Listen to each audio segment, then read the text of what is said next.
और ईरान ने इजराइल पर 400 मिसाइलों के अटैक का दावा किया है, लेकिन इजराइल उस दावे को झुठला रहा है।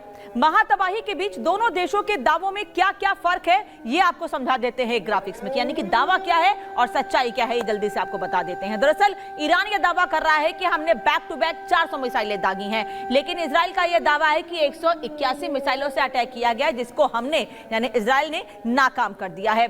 दावा ईरान का यह है कि मोसाद के हेडक्वार्टर को हमारी मिसाइल अटैक में तबाह कर दिया गया है, लेकिन इजराइल ये कह रहा है कि मिसाइलों को हमने मार गिराया है, जिन्होंने मोसाद के हेडक्वार्टर पर हमले के लिए जिन्हें भेजा गया था और जो मोसाद के हेडक्वार्टर की तरफ हमले के लिए आगे बढ़ रहे थे, उन मिसाइलों को हमने मार गिराया है।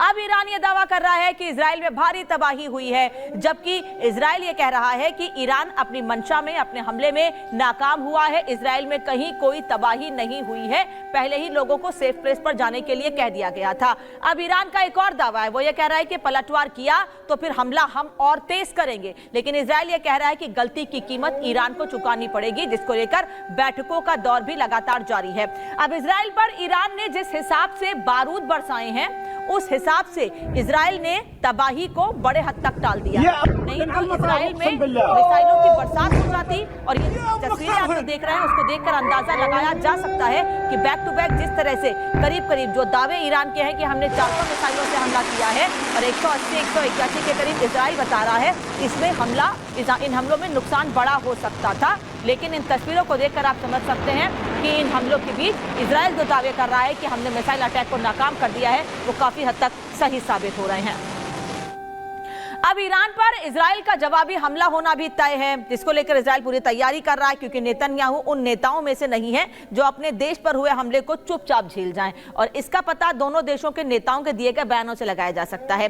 कौन क्या कह रहा है, मौजूदा हालात के बीच दोनों देशों के प्रतिनिधियों के बयान क्या है, ये भी आपको बता देते हैं। दरअसल खामनेई जो कि सुप्रीम लीडर है ईरान के, वो ये कह रहे हैं कि इजराइल को अभी और दर्द मिलेगा। तो वहीं नेतन्याहू की ओर से, जो कि बेंजामिन नेतन्याहू जो कि इजराइल के प्रधानमंत्री हैं, वो अपने दावे कर रहे हैं। वो ये कह रहे हैं कि ईरान को हमले की कीमत चुकानी पड़ेगी, जिसकी हमने पूरी तैयारी कर ली है। वहीं नासिर जादे रक्षा मंत्री ईरान के कह रहे हैं कि इजराइल पर हमला सिर्फ एक ट्रेलर है, सिर्फ एक शुरुआत है। तो वहीं इजराइल की ओर से बयान आता है, विदेश मंत्री कह रहे हैं, इजराइल के काट्स विदेश मंत्री कह रहे हैं, जिनका नाम काट्स है, वो ये बता रहे हैं कि इजराइल की सेना चुप नहीं बैठेगी, इसका जवाब जल्द ही बड़े स्तर पर दिया जाएगा। अब मसूद पेजेश्कियान कह रहे हैं, राष्ट्रपति हैं ईरान के, वो ये कह रहे हैं कि इजराइल पर भीषण हमले अभी बाकी हैं, ये सिर्फ शुरुआत है। ये बात पहले ही ईरान की ओर से कही गई, तो इजराइल इस पर क्या जवाब दे रहा है कि ईरान को अपने किए पर पछतावा होगा। बेजलेल स्मोत्रिक वित्त मंत्री हैं, वो ये कह रहे हैं कि ईरान को अपने किए पर पछतावा होगा। जब इजराइल की ओर से ईरान पर हमले किए जाएंगे तो वो खुद सोचेगा कि हमने इजराइल पर अटैक क्यों किए थे। महायुद्ध इजराइल और ईरान के बीच छिड़ा हुआ है, लेकिन इसका असर भारत में भी देखने को मिल रहा है। इसलिए दिल्ली में भी इजरायली दूतावास की सुरक्षा बढ़ा दी गई है। आपको एक तस्वीर दिखाते हैं कि कैसे और बड़ी संख्या में सुरक्षा बल वहां तैनात कर दिए गए हैं। हालांकि एम्बेसीज के बाहर सुरक्षा बल तैनात रहते हैं, हमेशा रहते हैं, लेकिन अब हमलों के बाद सुरक्षा बल की संख्या और बढ़ा दी गई है। वहां की तस्वीर आप देख रहे हैं, किसी भी गाड़ी को उस जगह से बिना चेकिंग के आने जाने की परमिशन नहीं है। और अब आपको दिखाते हैं कि दुश्मन एक है लेकिन मोर्चे 4 हैं। क्या मोर्चे हैं इजराइल के सामने, किन किन फ्रंट पर इजराइल को जवाब देना है, ये आपको बता देते हैं। गाजा में हमास से जंग लगातार जारी है। 1 साल का वक्त 7 अक्टूबर को होने वाला है, और गाजा पट्टी पर लगातार हमास के आतंकियों को खत्म करने के लिए इजराइल की ओर से बड़े कदम उठाए जा रहे हैं। ग्राउंड ऑपरेशन पहले ही शुरू कर दिया गया था। इसके अलावा लेबनान में हिजबुल्लाह से भी युद्ध लगातार जारी है। हिजबुल्लाह के चीफ को अभी 3 से 4 दिन पहले खत्म कर दिया है, और हिजबुल्लाह के नामो निशान, उसका वजूद मिटाने के लिए इजराइल ने पूरी तैयारी कर रखी है। ईरान से जंग की स्थिति बन रही है, क्योंकि ईरान ने शुरुआत की है। बैक टू बैक कई मिसाइलें ईरान की ओर से इजराइल पर दागी गई हैं, इसीलिए। वहीं सीरिया में ईरान समर्थक संगठनों से भी जंग जारी। यही वजह है कि लेबनान और सीरिया बॉर्डर पर भी इजराइल की ओर से लगातार अटैक किए जा रहे हैं। अभी वहां पर भी एयर स्ट्राइक जारी है, और कहना यह भी है कि आने वाले समय में अगर ये अपनी हरकतों से बाज नहीं आते हैं, यानी सीरिया में रहने वाले दुश्मन या हिजबुल्लाह अपनी हरकत से बाज नहीं आते हैं, तो आने वाले समय में इजराइल की ओर से हमले और तेज किए जाएंगे।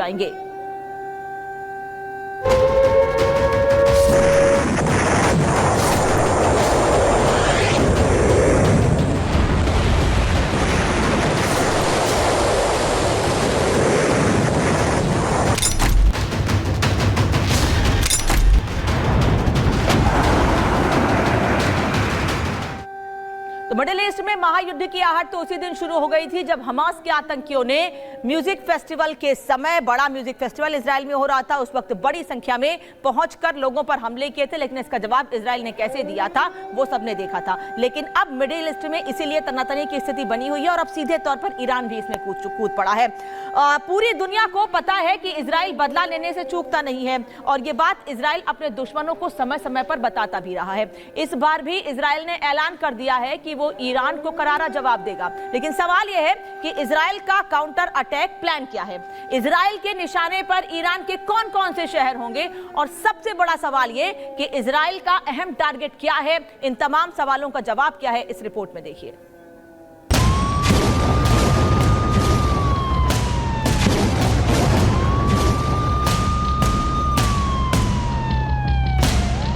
ईरान ने इजराइल पर बारूद तो बरसा दिया, लेकिन अब उसके अंजाम से वहां की आवाम खौफ में है। ईरान में लोग तेल और गैस स्टोर कर रहे हैं। पेट्रोल पंप्स पर गाड़ियों की लंबी लाइनें लगी हैं। दरअसल ईरान के लोगों को अच्छी तरह पता है कि इंतकाम की आग में जलता इजराइल क्या करेगा।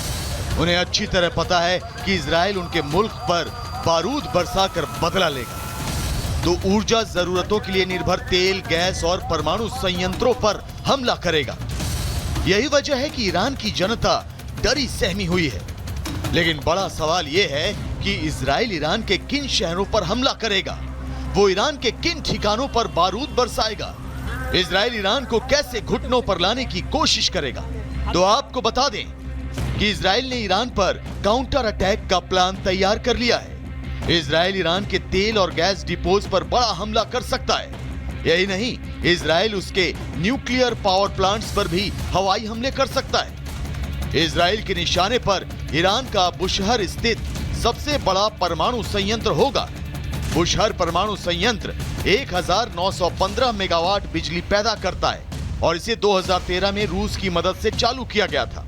इसके अलावा इजराइल उसके अनारक, अरक, अर्दकान और बोनाब परमाणु संयंत्रों पर भी हमला कर सकता है। कुल मिलाकर यह कहना गलत नहीं होगा कि इजराइल का प्लान ईरान को अंधेरे में डुबो देना है। लेकिन रक्षा विशेषज्ञों की माने तो इजराइल यहीं नहीं रुकेगा। वो ईरान के परमाणु हथियार बनाने के अड्डों को भी तबाह करेगा, क्योंकि इजराइल को ऐसा करने के लिए शायद इससे अच्छा मौका न मिले। मीडिया रिपोर्ट्स की माने तो ईरान ने नतांज में परमाणु हथियारों का जखीरा छिपा रखा है। परमाणु हथियारों का ये अड्डा 2.7 वर्ग किलोमीटर एरिया में फैला हुआ है। नतांज स्थित परमाणु हथियारों का जखीरा जमीन के करीब 400 फीट नीचे मौजूद है। इसकी सुरक्षा के लिए ईरान ने एयर डिफेंस सिस्टम तैनात कर रखा है। साथ ही पूरे इलाके की फेंसिंग के साथ ईरान रेवोल्यूशनरी गार्ड्स की तैनाती भी है। जाहिर है आपके जहन में भी ये सवाल कौंध रहा होगा कि इतने महफूज और सीक्रेट एटमी अड्डे को इजराइल कैसे तबाह करेगा। तो आपको बता दें कि इसके लिए इजराइल अमेरिका की मदद ले सकता है। जानकारों की माने तो इजराइल अमेरिका में बने GBU-57 बमों का इस्तेमाल कर सकता है। ये बम जमीन से कई फीट नीचे मौजूद दुश्मन के अड्डों को तबाह कर सकते हैं। तो इससे पहले भी ईरान के नतांज एटमी अड्डे को स्टक्सनेट वायरस से निशाना बनाया जा चुका है। कहा जाता है कि इस वायरस को इजराइल और अमेरिका ने बनाया था। यही नहीं, दावों की माने तो इजराइल ने ईरान के कई वैज्ञानिकों को भी मार डाला था, जबकि बम ले जाने वाले ड्रोन को मार गिराया था। हालांकि उस वक्त ईरानी सेंट्रीफ्यूज ने इजराइल और अमेरिका की ओर से किए गए वायरस अटैक को नाकाम करने का दावा किया था।